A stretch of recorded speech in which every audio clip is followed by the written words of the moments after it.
Weird practices of Queen Elizabeth I and other royals throughout history. From sharing their beds with the bodies of saints to kissing their bed linen to test for poison, monarchs of the past maintained some truly bizarre habits. Every royal family has had a set of rules that have been followed for centuries. It is pretty understandable that the purpose of endorsing some rules is to ensure security, but some are purely based on tradition. And many weird royal practices are not accepted even in today's modern world. Here in this video, you will find out more about some weird practices of Queen Elizabeth I and other royals throughout history. But before we get started, be sure to subscribe to our channel. Queen Elizabeth I would have wanted it that way, and most likely Queen Elizabeth II as well. But then she bathed more regularly. Elizabeth I, the perfectionist. Did you know that Queen Elizabeth I did not pose for many of her portraits that exist out there? She was a perfectionist. Therefore, she destroyed portraits that she disliked.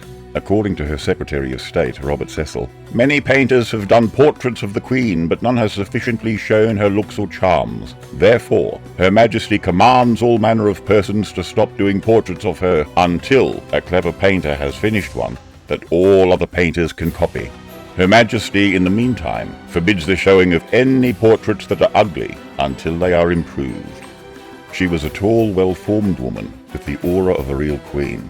She was a sight to behold. Unfortunately, she contracted smallpox in 1562, leaving her face scarred. Guess what she did to cover those scars? You are not ready for the details. Elizabeth I used makeup that consisted of nasty chemicals that you most definitely would not want to put on your face today. As the Virgin Queen, Elizabeth I didn't run the risk of dying in childbirth or suffering pregnancy complications. In fact, her only significant illness was a severe, almost fatal infection of smallpox in 1562 at the age of 29, which left her skin pitted. Little did she know, her efforts to hide the damage may well have shaved a few years off her life. Back then, a flawless complexion was not simply a question of beauty. Blemishes of any kind were seen as proof of God's displeasure at sin or in a derangement. Lewd sexual fantasies, for example, were thought to bubble up from the private parts to the face. Pooh. Some women fill smallpox pits with a mixture of turpentine, beeswax, and even human fat. You could purchase the latter at a local apothecary, or cutting out the middleman directly from the town executioner, who sliced it from the still warm corpses of condemned criminals. If you just threw up, it's justified. We do not know if Elizabeth ever used human fat on her smallpox scars, but after her recovery from smallpox, the Queen did start using a cream foundation on her face, neck and chest. This pasty makeup consisted of tinctures of white lead ore, vinegar, and sometimes arsenic, hydroxide, and carbonate. Applied over egg whites, ceruse filled in the smallpox pits and gave the skin a startling, almost silvery whiteness that refracted light. Wow, that's gross, even for a commoner. To add a bit of colour over her white mask of lead and arsenic, Queen Elizabeth I applied vermilion, powdered cinnabar, which contains mercury, to her cheeks and lips. In other words, every day, the Queen thickly coated her face with a variety of toxic materials. The Virgin Queen. As hinted at earlier, Queen Elizabeth I was a virgin queen. Why did she never marry? Over the years of Elizabeth's rule, she was often encouraged to marry. Her advisors thought she needed a husband to support her and an heir to succeed her. In 1566, Parliament even tried to force Elizabeth's hand by refusing to give her any more money until she married. Elizabeth refused to back down, saying, "I am already bound unto a husband, which is the Kingdom of England." The issue was never raised again. The Queen felt strongly about her reasons not to marry. If she married a foreign prince to create a link with another European country, it may have benefited the other country more than England and made her less powerful. If she married an Englishman, it may have caused conflict between her ministers and advisors. Despite her feelings, she was not short of offers. Many men proposed, but Elizabeth always kept them waiting. This meant she could get the support she needed from them and keep them loyal too. Queen for a reason. Do you agree? Elizabeth Bathory, practicing vampirism on young girls.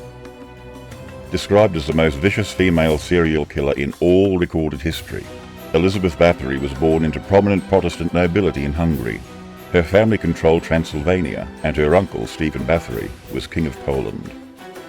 Born in 1560, she was endowed with looks, wealth, an excellent education, and a stellar social position. Her horrible story began when she was 11 or 12, and Elizabeth was betrothed to Fenric Nadasdy of another aristocratic Hungarian family. But a year or two later, she had a baby by a lower-class lover. Nadasdy was reported to have had him castrated and then torn to pieces by dogs. Elizabeth and Nadasdy were married in 1575 when she was 14. She kept the surname Bathory because Elizabeth socially outranked her husband. Ferenc was an ambitious soldier and was often away. Elizabeth ran the estates, took various lovers, and bore her husband 4 children. She was 43 when he died in 1604. No sooner, the world began to spread her sadistic activities. She practiced vampirism on young girls, which she enjoyed torturing and killing. At first, servants at her castle became prey to her cruelty. Later, girls sent by the local gentry and daughters of the peasants did too. What was the purpose behind the barbaric killing of young girls in particular? Well, Elizabeth Bathory believed that drinking the blood of young girls would preserve her youth and her looks. Witnesses told of her stabbing victims or biting their breasts, hands, faces and arms, cutting them with scissors, sticking needles into their lips or burning them with red-hot irons, coins or keys. Some were beaten to death and some were starved. The story that Elizabeth used to bathe in their blood seems to have been added later on. Elizabeth got arrested as a result of an investigation in 1610. While 3 of her accomplices were executed and 1 sentenced to life imprisonment, Elizabeth Bathory was shut up in Château Castle due to her standing. She died there in 1614 at the age of 54. The world became a better place that day. Royal cousin marriages. Cousin marriages are prohibited in Christianity and therefore extremely rare. You would be surprised to learn about a royal family that married within their family for centuries, traditionally as a means of strengthening political alliances. What may be surprising, though, is that members of the royal family have continued to marry their cousins right up to the present day. Queen Victoria and Prince Albert were first cousins, having shared the same grandfather, Francis, Duke of Saxe-Coburg-Seyfeld. Victoria was the daughter of Francis's daughter, Princess Victoria of Saxe-Coburg-Seyfeld. Albert was the son of Francis's son, Ernest III, Duke of Saxe-Coburg-Seyfeld. Just 1 generation prior, Queen Victoria's uncle, King George IV, married his first cousin Caroline. George IV was the son of King George III, who was the younger brother of Princess Augusta Frederica. Caroline was the daughter of Princess Augusta Frederica. History changed as King George IV and Caroline's unhappy union produced only 1 child, Princess Charlotte, who died in childbirth in 1817. When George IV died, the crown went to the next oldest son of King George III, William IV, who was King George IV's brother, and who was 64 years old at the time.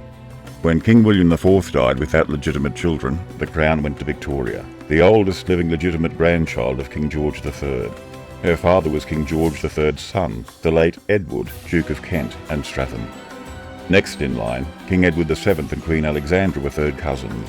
King George V and Queen Mary were second cousins. Fast forwarding, Prince Charles and his first wife, born Lady Diana Spencer, who eventually was styled as Diana Princess of Wales, were 7th cousins once removed via William Cavendish, 3rd Duke of Devonshire. The Duke and Duchess of Cambridge are 11th cousins, although Catherine Middleton is considered a commoner because she isn't a peer under the Queen-based British peerage system. She is actually related to her husband Prince William, albeit distantly. They are 11th cousins once removed via Sir William Blakiston, a baronet, whose peerage Catherine was not eligible to inherit. Did you expect this weird practice to be part of the British royal family? Kissing the poison away. Did you know that Henry VIII had people kiss his bed linen every morning to make sure it was not covered in poison? That is some next-level insecurity, people. For thousands of years, kings have hired tasters to test their food before they consume it. But monarchs weren't only worried about what they consumed, they were also terrified of touching something that was coated in toxins, which allowed the poison to enter their skin. Ambroise Paré, the 16th century French royal physician, once wrote that poisons do not only kill when taken into the body, some are also put on or applied outwardly. Well, that makes sense. Perhaps it was for this reason that the gentlemen who made Henry VIII's bed every morning were required to kiss every part of the sheets, pillows, and blankets that they had touched, to prove that they had not smeared poison on them. The king was also quite concerned that his enemies might try to poison the clothing belonging to his son Edward. New garments, straight from the tailor, were never to be put on the prince. They must first be washed and aired before the fireplace to remove any harmful substances. Before the prince donned any articles of clothing, hose, shirt or doublet, his servants tested them. Either they rubbed them inside and out against their skin, or they dressed to boy Edward's size in them and waited to see if he cried out that his skin was on fire. Even the cushion on Edward's chamber pot was tested before he used it, though we're not sure how.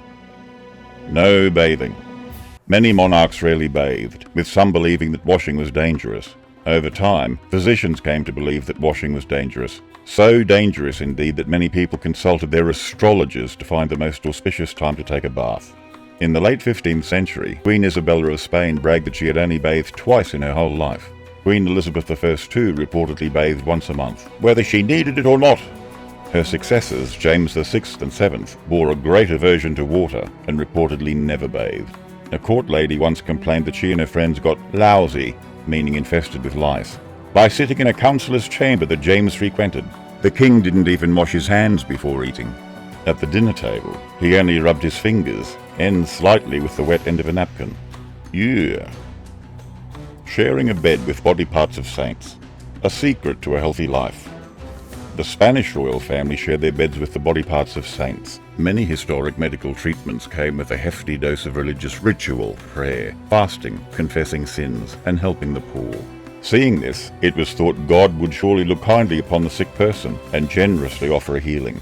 The Spanish royal family, which held the mortal remains of saints in high regard, once took such superstitions to drastic lengths. For centuries, whenever a member of the royal family was gravely ill, doctors would remove saintly body parts, and even entire corpses, from churches and monasteries and place them in bed with the invalid.